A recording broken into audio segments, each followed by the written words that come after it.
स्वातंत्र्य देशामध्ये मुक्त संचार करण्याचा हा संविधानिक अधिकार आपल्याला दिला आहे आणि असं असताना रस्त्यामध्ये जागोजागे टोल नाके उभे केलेले आहेत.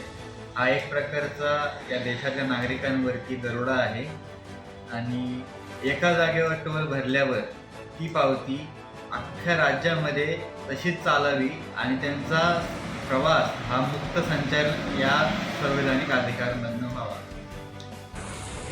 या स्वातंत्र्य देशामध्ये संविधानाने आपल्याला अधिकार दिला आहे मुक्त संचार करण्याचा आणि असं असताना 10 ठिकाणी हे टोल टाकलेले आहेत रस्त्यामध्ये आणि लोकांना हे सर्व टोल देऊन प्रवास करावा लागतोय.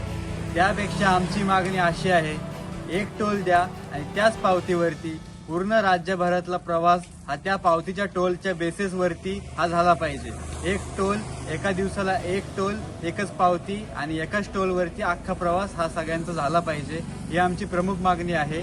आणि या रस्त्यांवरती खड्डे बघताय, एवढे खड्डे असून सुद्धा तुम्ही टॅक्स घेता, परत पेट्रोलमधनं तुम्ही टॅक्स घेताय, एवढं सगळं टॅक्स घेऊन परत टोल पण तुम्ही 4-4 वेळा भरायला लावता, हे काय आम्हाला बरोबर वाटत नाही आहे. यामुळेच आम्ही 15 ऑगस्टला या स्वातंत्र्य दिनी हे आंदोलन करत आहोत.